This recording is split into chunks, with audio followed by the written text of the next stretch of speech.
Okay, some wild and crazy 10 days have been going on, and I am going to put my tinfoil hat on and talk about some stuff that's going on or that has been going on. First of all, this Trump assassination attempt, I think it was an inside job. Now, I mean, take a look at this. This is showing the area of where Trump was, right here. And right here is where Cooper was. And they had one over, what do they call them?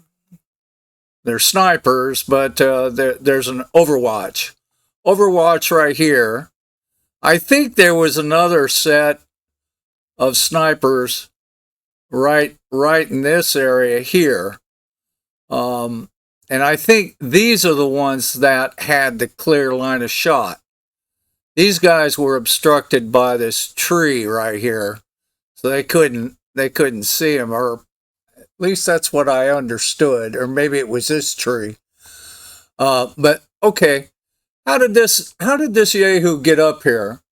So it's obviously it's a blatant unprotected perimeter. How did that happen? I mean, when the advanced guys go in and survey this land and find out where the potential problems are, and that building is outside the perimeter, what does that even mean? This is an outdoor event. Anyway, and then the shooters being observed as suspicious or demonstrating suspicious behavior with rangefinder walking around approximately an hour before the event. And then again,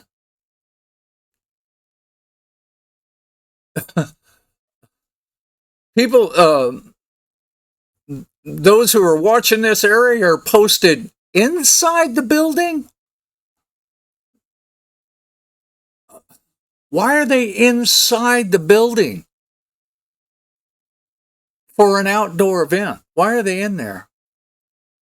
And then, after knowing that Cooper was creeping around doing stuff, they still allowed Trump on stage? What's that all about? They still allow, even though they knew he was up on this roof, they allowed him on stage. And then allowing Trump, after he got shot at, allowing him enough time on stage after they dogpiled him, and allowing him to do a selfie by doing this. They should have literally had him in the beast, taking charge. No, you don't get to do selfies. You don't get to address the crowd or nothing. Get in the beast. But they don't know if there's additional shooters around. He wasn't fully protected, especially from the front. I mean, to be able to show from here up, because they had a 5-foot person, or Secret Service woman in front of him. She can't protect his head. She ain't tall enough. He's 6'3". All right. So there's that. And then what comes around? Let's see. Biden staff posting that he is not dropping out of the race. They're pushing communications regarding his run up to the day before he drops out. They didn't even know that he had dropped out. The staff learned about it. Well, a lot of the staff learned about it. There were some that knew ahead of time, obviously, from social media. And they're like, what? What? What's going on?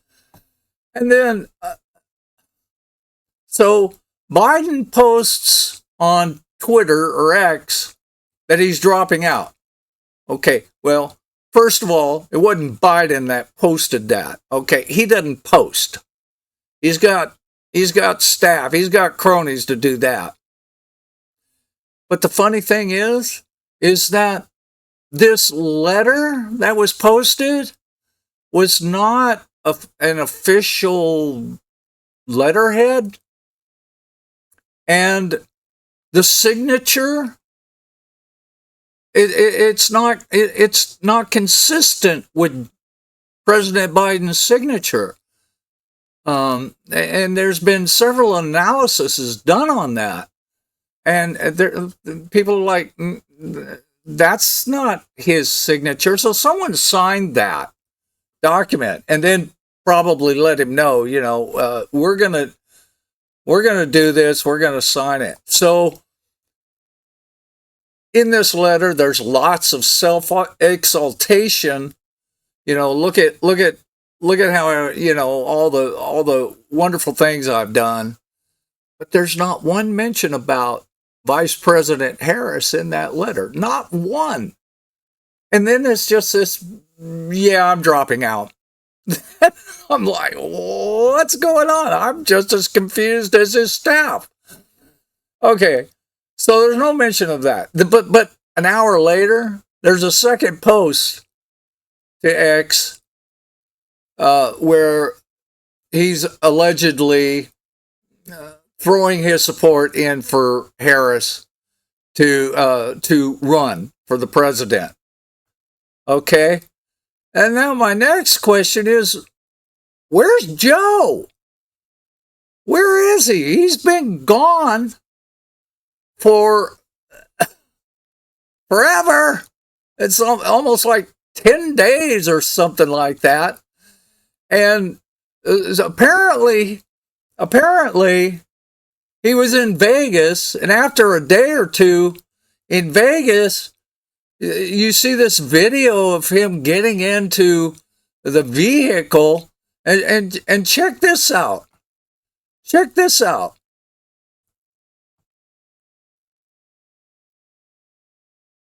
And look at how slow he is about getting into this vehicle.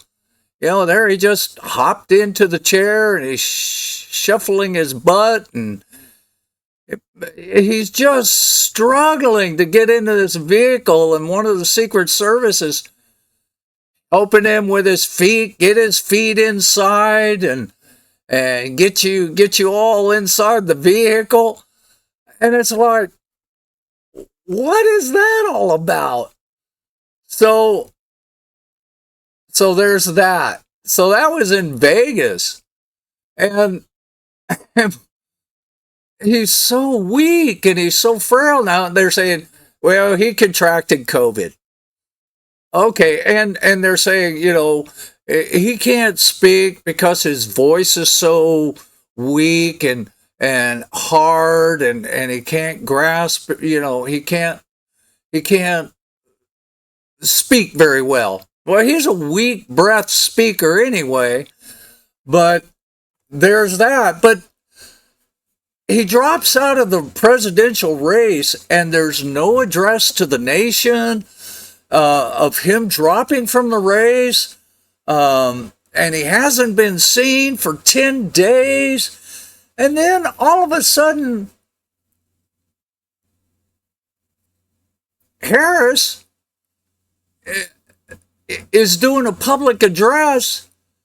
And during this public address, there's some other woman's up there, but allegedly they've got President Biden on a phone call.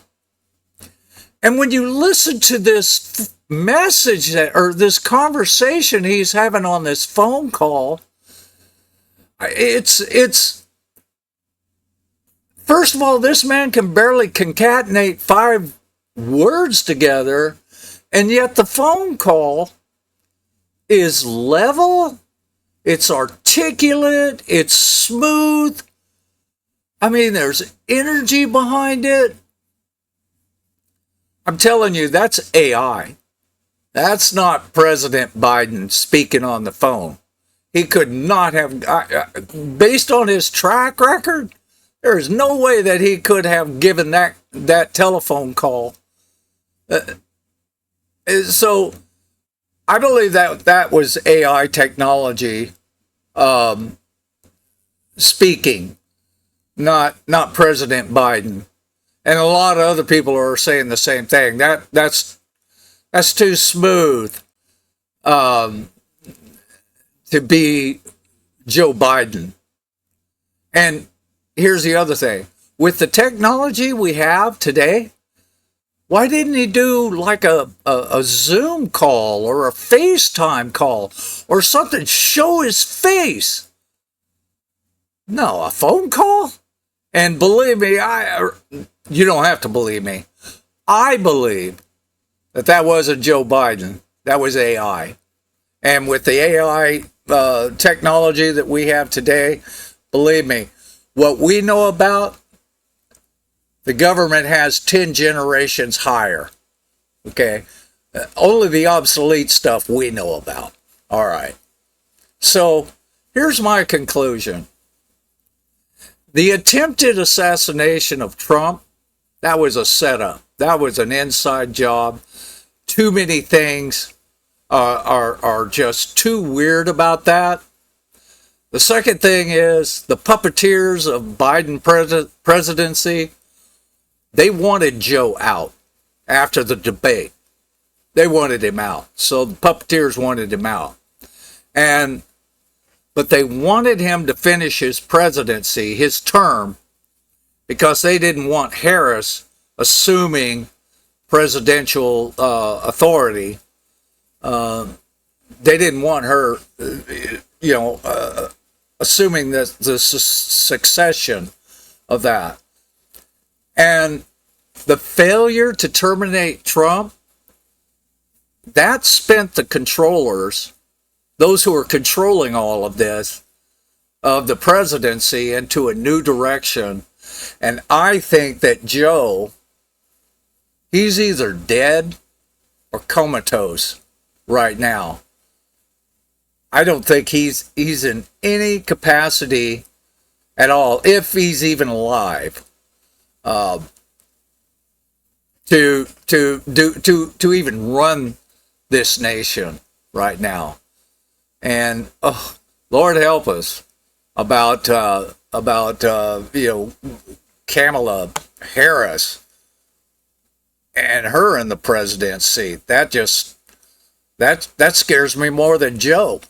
But that's just all my tinfoil hat conspiracy things. So there it is there. I could be wrong on all of it, but I don't know. That's just what I'm seeing. So take it as a grain of salt. I don't care. Doesn't matter. I think President Biden's. I think he's dead. I think he passed away. I hope not, but that's where I'm coming from. And they did not expect Trump to be alive, and it's sad. It's sad that these games have to be played, but here we are. Anyway, that's my 2.5 cents worth. Y'all have a good day. Talk to you soon. Bye.